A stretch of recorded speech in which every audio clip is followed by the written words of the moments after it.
Hello, I'm very excited to represent you and to lead the show of the first podcast of Caught in Emotion. My first guest is our co-host Kubrat Ivanov, more known in Ireland as Kubi. Today's topic is how the children of immigrants feeling in the country they grow up. And I think this topic will be interesting for many people like Kubi, who region is from somewhere else, but they grow up in the country that feels maybe closer more to them than the country of their parents.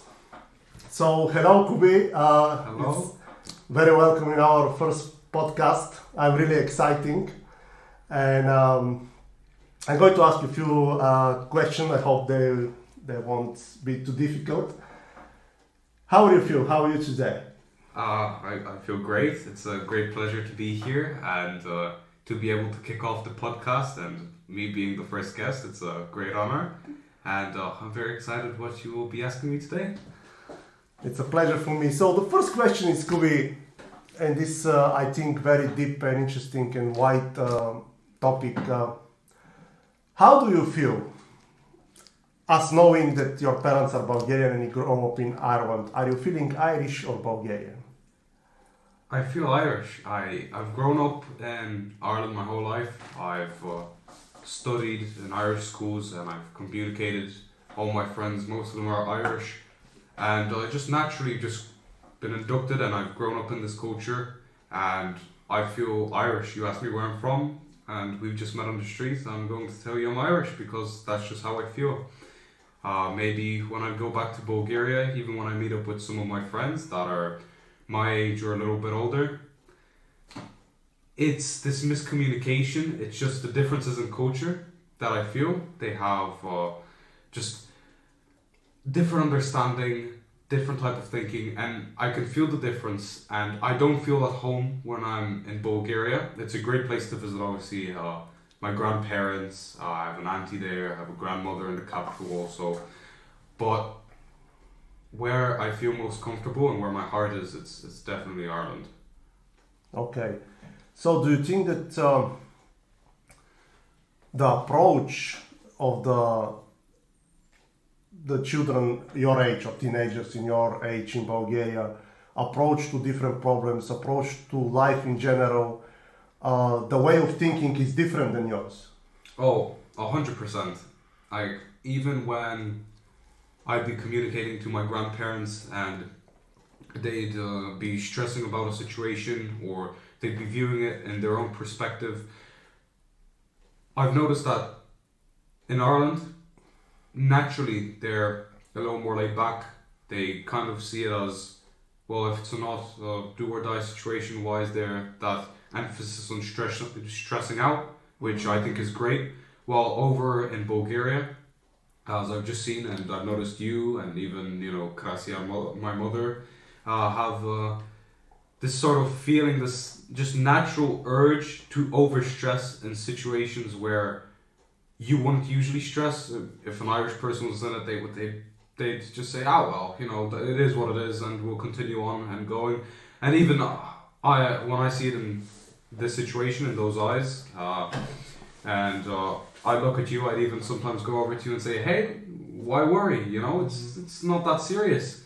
And sometimes you even said it yourself that I'm correct. But in life, I believe that the best thing that you can do is when you've said you're going to do something and you want to do something to yourself and work on yourself, it's about being disciplined.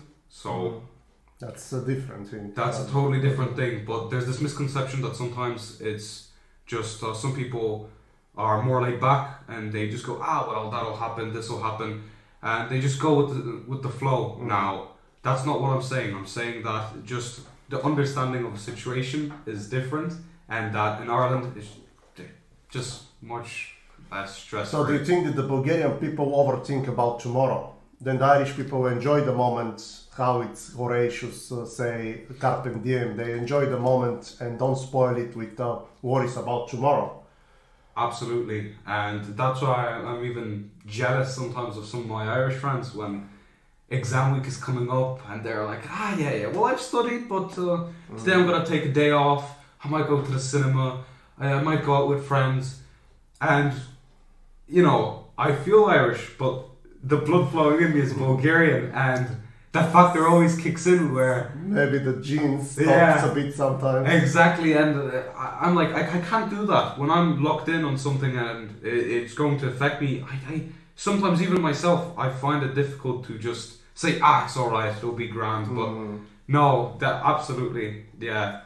And also a different aspect as well of being a child growing up in, you can say your country, because Ireland is your country, as you said, but with the parents from a different country, and especially this aspect having a different, especially your name, and I'm sure it's a lot of children having a name that is not typical for the country they're living in, and your name is, let's put it that way, a bit unusual for Ireland.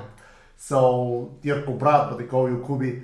Did you have any problems having that name with some people, children or teenagers, or some funding situation brought this name to you? Well, it's kind of just a bit of everything. Now, the creation of the name Kubi that you created was to simplify my original name, Kubrat, which a lot of people, just in general, make it easier. Because, exactly. Because your name, I heard when they try to say your full name, I mean, the versions of your name are maybe more version of anybody in the history of human being. Yeah. You how many names do you have? What is in your head now coming up? Like Qbert. Yeah, that's exactly the one, especially in school. A few people, even in the year above and below me, they'd mispronounced the name, but once they found out how you'd say my name, they just kind of stuck with it and called me Qbert when it's Kubrat, and it's an ongoing joke that just keeps on giving. And sometimes, you would have some douchebags, that underline, you're considering yourself Irish, but look at your name, it's a foreign name. But that's always going to happen. It's natural. But if do you not think it's more of the personality than we can't really put a stigma on the whole Irish nation? It's just about it's up to the person that treating you that way. Because I have seen many people who doesn't bother them your name, and Irish people, and they really respect you as much as if you had an Irish name. Do you not think it's up to the person? Maybe them intelligent capacity, maybe. Yeah, definitely. It's definitely up to the person, as you said, because I've even friends my age, or when I go to train, it's down to the person if they see me Irish. Like when I go out with my friends, and they say, obviously I don't look like an Irishman, but if I'm getting introduced to a new friend group, they always say he's Irish. Or especially where I go to train, they acknowledge me as an Irish person because they see that I want to be Irish, I feel Irish. Now, obviously, there are differences in the name, and the background, and... Now, where do you train, Kubi? Oh, well, I train in... It's just a where great place. Where is the place you train? The place is Dunleary, but the club is phenomenal. The club name is Dunleary Martial Arts Legends. So the people there are always so nice, always giving, always enthusiastic to teach you something new. And honestly, after quitting football because of just the stress that it was causing towards me, it was having more of a negative impact on me rather than the positive one, where you think you go to training, you'd come back with a smile on your face. I'd reached a point where football was stressing me out more than I was relaxing. So after deciding to take a break and try out something very unusual, mixed martial arts, I couldn't be here is the coming natural question, because a lot of people who never train martial arts, they think that the people there who train the martial arts, MMA or kickboxing, boxing, do you think that they think that people who train Sorry, we had a slight interruption by my daughter, so we continue anyway. So my question was, because a lot of people, when you say martial arts or kickboxing or boxing or taekwondo, they think that the people who train these sports are vicious monsters who just go there to beat each other. And as I have the experience as well, 5 years training it, actually it's quite opposite. People are extremely nice. I relax most of the time, and I find it very enjoyable. And not only that you physically build your strength, but also for your mental health is great. And I make a lot of friends, and I think most of them have even gentle souls. Yeah. Do you share these thoughts of mine? Yeah, well, always when you think of such contact-to-contact sports, you'd always think of it as they always have this etiquette of them being, you're going in to fight because that's the only thing that you love doing, and it's, it's even funny because nowadays you've had MMA fighters, professional ones that have fought at the highest level, like UFC for an example, leave and get their doctorate degree or go and pursue another career. But no, especially at amateur level, when you're not there and you're not fighting for the money, a lot of people are rather quite intimidated before they set foot in the gym. Now, obviously, we can't speak for every gym that's out there. I'm sure that there are plenty of douchebags. But in the broad prospect, absolutely. People think that it's just this intimidating sport. Yeah. It's very scary, and once they see that you're somebody new there, they're going to try and hit you as hard as possible. Just try and wipe the floor with you. But no, it's as you said, exactly the opposite. As you get taught new techniques, everybody's so helpful, and even right now it sounds very logical when you say it, but they'll be more gentle to you rather than other people that have been training because they know more. Now, even though that sounds logical, people still disregard that and they instantly think, oh, but it's fighting. It's the worst thing ever that can happen. No, I think that martial arts is great for every person to know. Well, we have another program and time for one topic, especially we will do one podcast about that. But let's go back to our main topic. Did it have any impact in your daily life that, or time to time, that your parents are from foreign region? Impact, kind of. So, there won't be any significant impact, but when we'd speak at home and I have a friend over, obviously they don't know the context of what we're speaking, and sometimes I've had friends that think that we're fighting, that we're having a verbal fight or that I'm getting shouted at, but it's just the way our language sounds. And if you don't know, we're from Bulgaria, so obviously it's a very different language, so it's not close to you. Maybe sound a bit abrupt. Like when you're saying hello, how are you? Maybe it sounds like come here, I slap you, but it's not actually what's the meaning, what it really sounds to some people. Do you ever pay attention to, and does it have some impact or thoughts about it, comparing the weather in Bulgaria or Ireland? Do you ever compare the weather in Bulgaria now? Well, obviously there's huge weather differences, as Ireland is kind of usually just flat out same type of weather between cold gusts of rain, icy, but then we've been seeing throughout the past few years with global climate change, obviously we see that it's getting warmer throughout the summer, but the main difference would be that when in Bulgaria it's warm, it's really warm. In some parts it reaches 40 degrees, it's really warm throughout the summer. And then when it reaches the winter, it's really cold. And which weather would you prefer, the Irish weather or Bulgarian weather? All around the year. I mean, not only just for the summer. Say, if you pick up the best days in Bulgaria, the best days in Ireland, of course you say Ireland or Bulgaria. But generally speaking, and the all year round weather, would you rather prefer the Irish weather or Bulgarian weather? Extremely cold in the winter, extremely warm in Bulgaria in the summer, than the Irish weather that is constantly more or less all over the year, around the year the same. Well, I'd probably go with the Bulgarian weather, even though I'm very well acclimated to the Irish weather. Obviously I've grown up here. It just, I feel like, yeah, you get a bit of too much of each thing, but I like that there's a difference in each season. While in Ireland, it's just kind of the same, so you kind of just have the 2 or 3 warm weeks throughout the summer. Well, warm, I mean, slightly warmer than before. But I like in Bulgaria how you always have snow when it's meant to be snowing, and when it's meant to be sunny over the summer, it's really warm. So maybe it will sound funny to you and to a lot of our viewers and listeners, but to be honest with you, I prefer the Irish weather. I tell you why. Because my body adapts to this weather, and at the extreme temperature of 40 degrees, it's a bit too much for me. Once you're over 30, unless you're in the Black Sea, in the coast, and swimming, well, I can't swim, but in the sea and right beside the breeze. And the coldness. Do you find the coldness different in Bulgaria in the winter than here? Do you not find that in Bulgaria it's kind of a more dry cold, that here is more damp cold because we're right beside the sea and the weather obviously is different? 100% sure.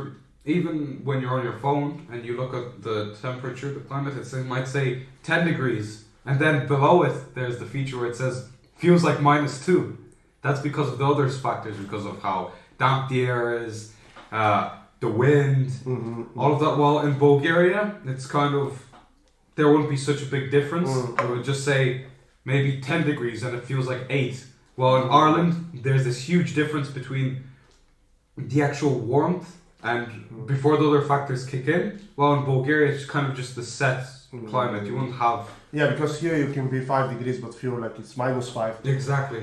But going back again, being a child of parents with foreign origin, did you ever, you're almost 16 years of age, did you ever had to fight to stand for yourself because you were slang or ridicule with the origin of your parents and your name? Do you ever have to fight or verbal or? About my parents specifically, no. Obviously, when I've had obviously my life here, my stay. I've had a few racist encounters, but they're those type of people. You shouldn't meet really them everywhere. Anyway. Those type of people, you meet them anywhere, and I think the best thing is to just let them walk past you. Just try and get out your of the advice to scenario. the children in your shoes, children and teenagers like you who grow up not only in Ireland, in the United States, in different countries, West of Europe mainly, Australia. Is that will be your advice? Maybe the main advice? Just ignore it. Well, it's very hard to say because in each case it's different. Because for me, I did have some problems at the start of school sometimes because I pronounced the words slightly different, but there wouldn't be anything major. While personally, my bigger problems that I've had would be outside of school. So it'd be a person I may not ever see again, or I'm going to play football with strangers and one of them isn't a very pleasant person. I've never had this constant situation where I'm getting picked on, like where you walk into school and that is the... So the isolate accident. Exactly. It wouldn't be the set reason why I'd get picked on at school, for an example. So I'd say if you can stand up for yourself and tell somebody and try and follow the system and just try and get it to stop. Now, obviously, it's easier said than done, and it's very unpleasant, and it would be a lie to say that it wouldn't be stressful. So it depends on the situation. Sometimes you have to stand for yourself. Sometimes you have to just ignore it. It depends on the situation. 100%. Like, it doesn't happen to me on a daily basis, so when it happens every so often, I find it rather quite funny because it just shows their intellectual capacity and that... maybe jealousy or whatever is behind it. It's a negative thing. Things. It's nothing positive for somebody who act like that. Because anyway, talking about Ireland, this is not very usual behavior for Irish people to be like that. Maybe it's a very complex question to ask you, but you're an intelligent boy. Do you ever felt that you're a product of the globalization? Oh, that's a very good question. Yeah, I would say, because now world is more open. It is, yeah. We not going to go back too far in the history because you weren't born in communism, but we will make another podcast about this topic, communism, freedom and abstract freedom. But sometimes when you're restricted, you're more free, and when you're free, you're more restricted. But that's a different topic and much wider, and we will discuss it on another podcast. So, in a way, you think that you are kind of part of this Yeah, absolutely. globalization, yeah. And Or studying with the different students from everywhere. You have a Venezuelan, you have from Spain, you have from all over the absolutely, world. and I feel like it's also good because people get used to other cultures. Like I've also Indian friends, like people from Cambodia. Mhm. I know people from all around the world, and we're all in the same country. Yeah. So I feel like when you're an immigrant and you come over to another country, obviously the people that are from that country, they find the culture's different, kind of strange. It's different, something they've never seen before. But due to this happening with so many different countries, and all happening kind of at the same time, because it's nowadays that you have this large, huge influx of immigrants coming over to Ireland, especially.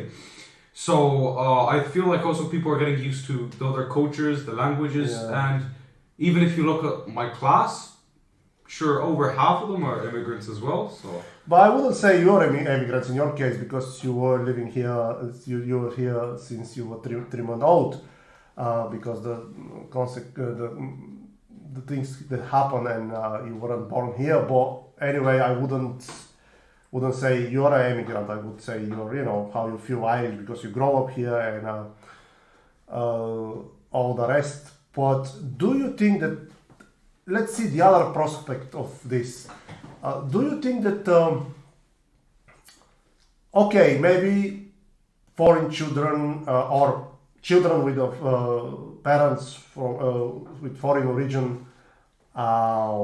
feel the racism, but do you not think that some children, I won't mention names, even though it crossed my mind, from some particular countries, they disrespect the language here, disrespect the culture, and kind of take advantage what the state give, but it's a one-way process. What I get, but I'm not integrating. I don't care. absolutely, I think that's an issue as well. Because I feel like if you're willing to go to a country like you and my mother have over 20 years ago, you came in with the mindset of I'm going to work, I'm going to be a part of this community, I'm going to help out the country as they're helping me out. And I think that's the correct way to do it, because sometimes people go over to another place, another country, and they try and take advantage of it. They try to take as much for themselves, and they don't contribute back by working. They don't contribute by developing themselves, by being a well-rounded citizen. Or integrate, adapt. Exactly. And respect, because adoption is also, it's showing respect. Because, for example, I personally can talk about that I have huge respect for Irish culture. In a way, I feel Irish as well. And it's this closing community. One advisor told me years ago, not me on the television, he was saying that some people try to create, say, Jamaica in United States, or Mexico in United States. But I mean, it is hard, and it's a not natural process, I think, to try to distinguish yourself and try to separate from the rest of the community. I think it's much easier and much nicer and smoother if you adapt the culture, you respect the culture and the people you're living with. Like, for example, to me, they said, your mom said to me, everything in Ireland goes very well with you. And you know what is my answer? Because I love this country, and I love the people and the culture here, and that's why the country and the people love me. I don't know if I'm right or wrong, but, well, I know for myself that I think I'm right, what I'm thinking. I don't know if the other people will share that thought, but so you definitely will say that some children, maybe because their parents as well don't want to kind of adapt and also integrate, that has impact on them as well, and they are kind of keep the distance between the local culture and. Yeah, no, but I think that is the correct way, because if you're going to live and it doesn't matter, not this country, if you're going to move to another country, another place in general, it's not a question of do you want to. It's not a question. It's you have to, because now you're in their place, in their land, with their cultures and their understandings, and it's only fair that you follow them and understand them, and that you can always. I'm not saying that you have to. For an example, feel Irish when you come over here. No, well, you don't have to distance yourself from your culture, but you can't distance yourself from the country that you live in too much as well, because that's the country that's giving you the opportunity that you have to develop yourself here. Well, after all saying this, you and me, I would say, I must say that I have a lot of friends not from Ireland, from different countries, from Europe and outside of Europe, South America, Asia. But so you definitely think that maybe with some teenagers, maybe they keep the distance and look at down the culture because the parents are like that and they inherit from them this kind of approach. Don't you think?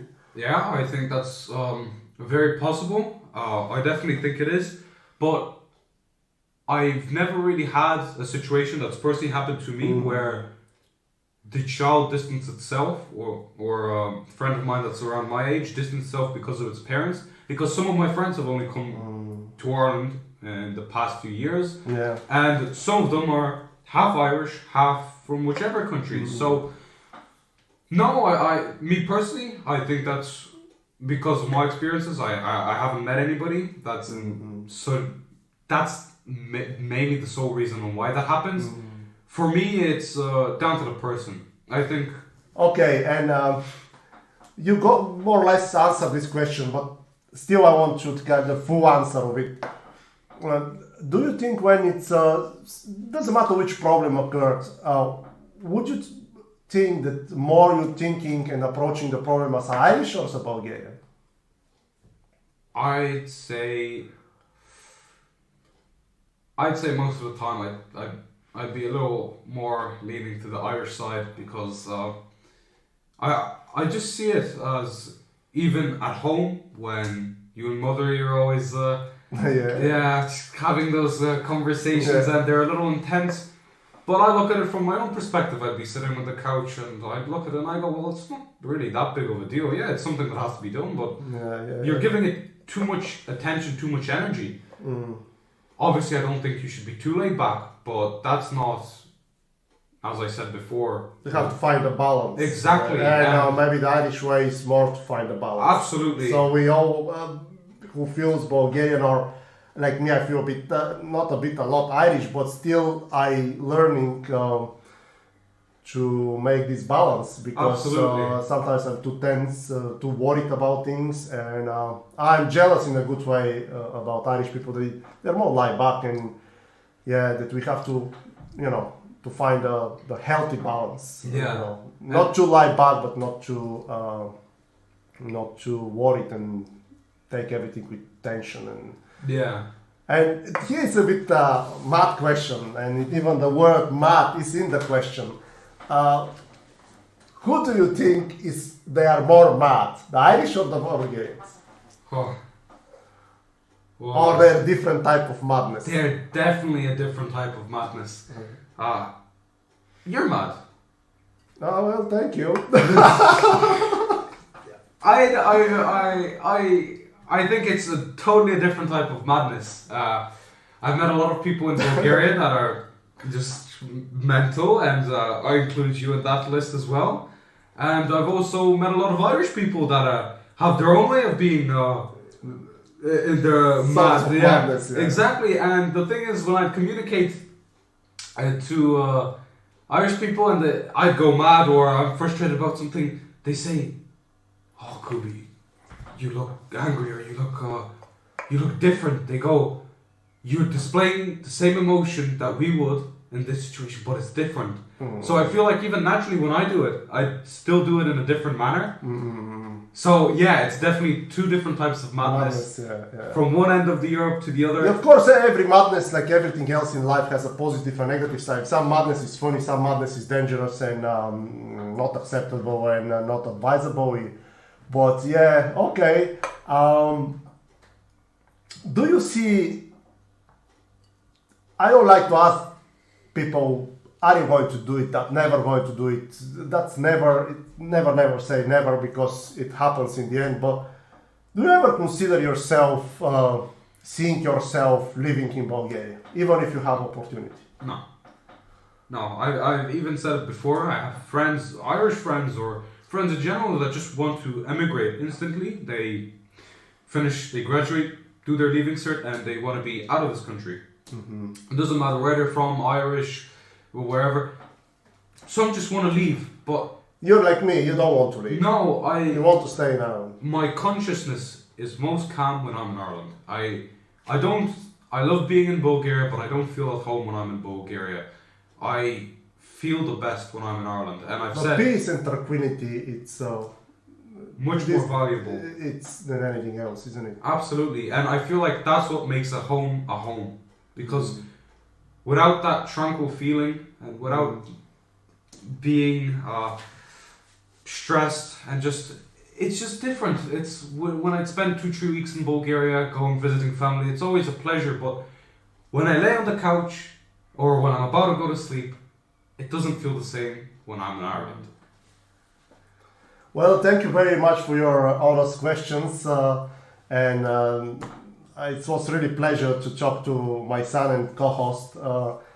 I hope we were kind of useful, and I'm sure many children will be feeling the same way like Kubi, and if they don't, that's okay.